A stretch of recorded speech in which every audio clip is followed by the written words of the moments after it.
when did you even start getting into thinking about anything along the lines of what you're doing now? Well, that's kind of crazy because my best friend used to be a DJ, and he used to DJ at all these birthday parties and school events. And I helped him set up his equipment when I was like 15. Yeah, all of a sudden, before I knew it, I was like, oh wow, this shit is cool, you know. I definitely want to try it myself. So I gathered like equipment from all over the place, old records I could find from my friends and family or in the basement. Basically assembled like some form of a setup and started practicing. That was at the age of 15, and obviously 26 years later, I'm DJing. I was DJing worldwide. I was gonna say, but it's crazy because like I dreamed of a DJ career, but I never thought that DJing could take me all over the world. You know, back then you had no examples of DJs traveling the world for a start. You know, so that was kind of crazy. And that for example, my first time I went to the States was in I went to the States for a gig was like 2008 2009. I didn't even have a permit yet back then because I had a big record, Let the Bass Cake. I'm in Miami Beach, and my friend invited me to come to Vegas. I'm just gonna get you like a sneaky gig, you know. So we did Dre's like after hours video with Lil Jon, and like we literally like I almost want to say we wrote history that night because it was crazy. After hours never were this crazy, and we basically turned the whole place upside down, and apparently the whole industry heard about it, and that's how I got offered my first residency in Vegas with the Tau group. I could have never thought that my craft or my hobby would take me that far, and I had a couple of those moments in my life. My first big show for me, like I mean I did multiple parties, but my first own event, which was a Dirty Dutch event, was for like 5,000 people, you know. And then like 3 years, 4 years later, I did a Dirty Dutch event for 30,000 people. You know, those were definitely moments I was like, okay, that's crazy. Even my first international gig was like, okay, they are really paying me to get on a plane and to party with them, and I'm still getting paid. You know, Right. that's crazy. So basically, it was one of the first, I think, the first house or electronic music remix that had like a hip hop MC on top of it because I called Lil Jon, and that was when I had the session with Lil Jon in Vegas. I'm like, yo, you know, I'm doing this remix for David Guetta, and I want you to, you know, to be like a hype man on the record, like a Fatman Scoop kind of thing, but then in a Lil Jon way. Obviously, he was already doing those kind of chants on hip hop records. I'm like, yo, but I want you to do it on the electronic music record, you know.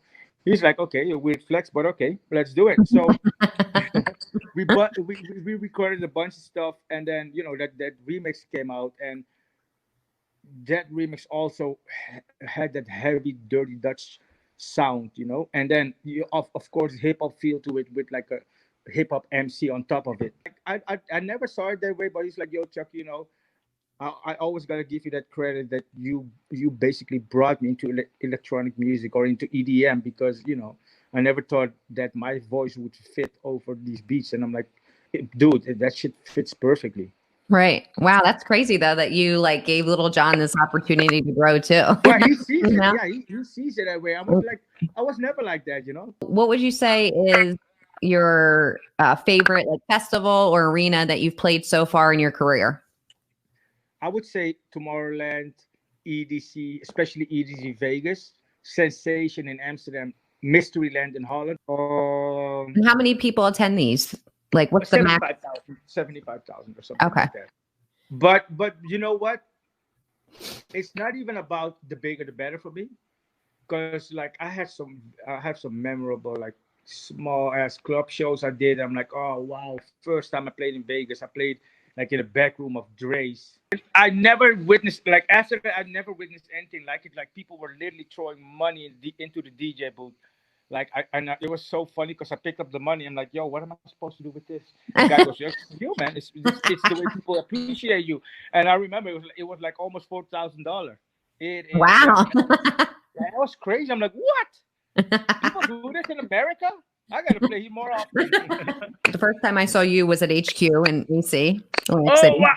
But that's what I'm talking about. You know, those days, like there's no festival that could compete with those days. For me personally, we definitely were part of changing nightlife at that very moment.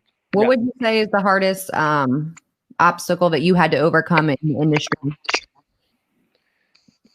People were like very prejudged. You know, like, okay, here's this guy. Oh, I didn't know he's playing electronic music. He shows up with like baggy pants and snapbacks and hoodies. Like, a lot of times I would show up at a place like, oh, you're Chuckie. I had to learn how to deal with that kind of stuff. Like, it's very relevant, this topic right now.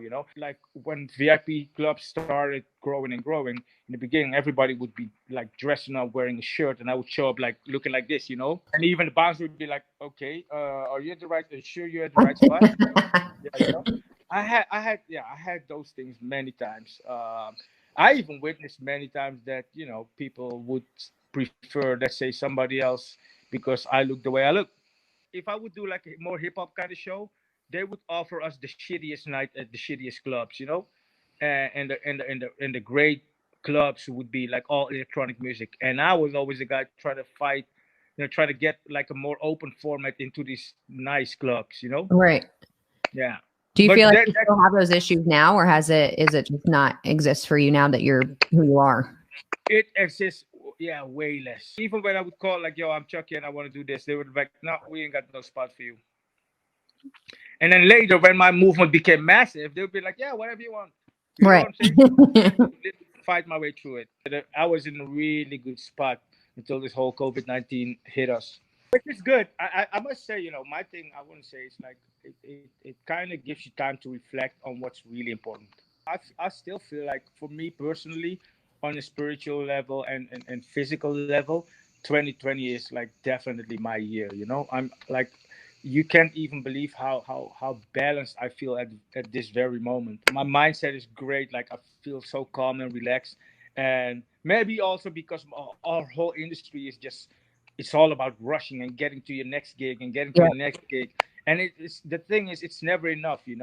Like, you post something, you get a couple of thousand likes, but it's never enough. You always want more.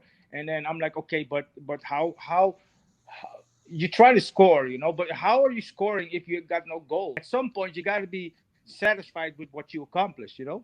And I think we were constantly in that rush, and I'm like, no.